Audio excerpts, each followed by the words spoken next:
Bonjour Monsieur le Président. Bonjour Pascal. MG France est une des deux grandes organisations à avoir signé la convention médicale, décriée ici et là, mais néanmoins qui met en évidence un certain nombre d'évolutions. Pourquoi MG France? Pourquoi avez-vous décidé de signer ce texte? On a décidé de signer ce texte parce que nous avons obtenu un principe de base qui est l'équité dans la rémunération avec la consultation à 25 euros. Et je redis une nouvelle fois, 25 euros, ce n'est pas une revalorisation, c'est une mesure d'équité tarifaire pour une spécialité, la seule spécialité sur 45 qui en était privée. Alors c'est fait en une fois et donc ça coûte beaucoup d'argent et donc ça a préempté une grosse part de la masse d'argent disponible pour cette négociation, ce qui a entraîné des difficultés pour les syndicats représentant d'autres spécialités. Mais deuxièmement, nous n'avons pas obtenu que les 25 euros. Et j'appelle cette convention la convention 25-70. 25,70. Ah, Parce que expliquez-nous ça. 70 euros, c'est la valeur de la consultation la plus élevée. C'est une consultation à domicile faite pour un patient atteint d'une maladie neurodégénérative et qui sera donc payé 70 euros et réservé aux médecins généralistes traitants.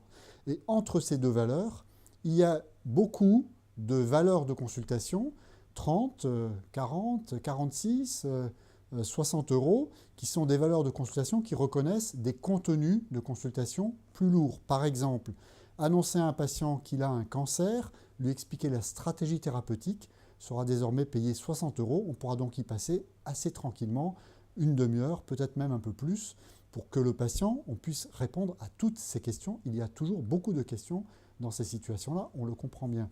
Donc ce n'est pas que les 25 euros, c'est une convention qui élargit la palette de rémunération.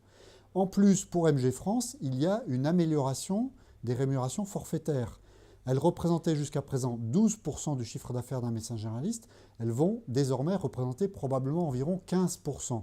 Donc on continue à monter en gamme tranquillement, sans diminuer la valeur des actes et sans faire de substitution des forfaits qui viendraient remplacer les valeurs d'actes. Au contraire, on vient augmenter la rémunération en augmentant les forfaits. C'est une évolution extrêmement importante à une époque où de toute façon on sait très bien que les médecins ne pourront plus faire tout eux-mêmes.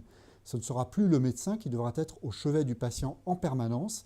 Nous allons pouvoir éventuellement travailler plus facilement avec d'autres professionnels, des infirmières, des pharmaciens, mais en créant, en construisant un modèle économique qui préserve l'activité libérale du médecin.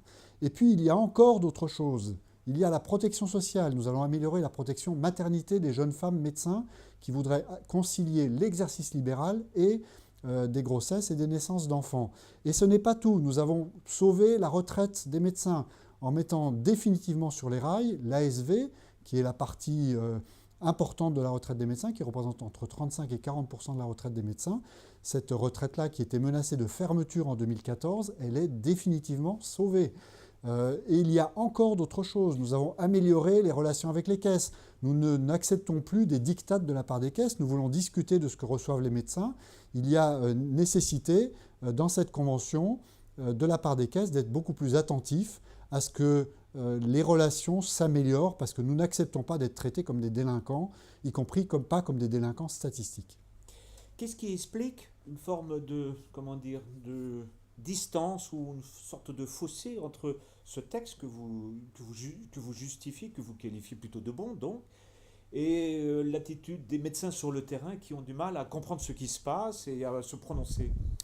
D'abord, c'est un texte d'une très très grande complexité, avec énormément de possibilités. Les médecins pourront choisir de faire ou de ne pas faire telle ou telle partie.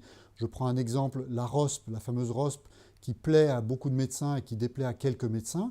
Ces quelques médecins ne seront pas obligés d'accepter la ROSP dans leur contrat conventionnel.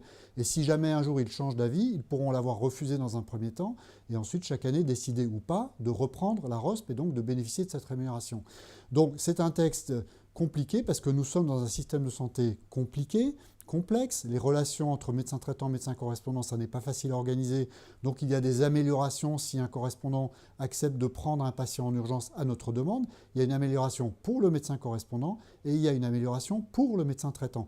Donc on voit bien que dans cette affaire, il y a beaucoup de possibilités. À nous maintenant d'aller les expliquer sur le terrain aux médecins.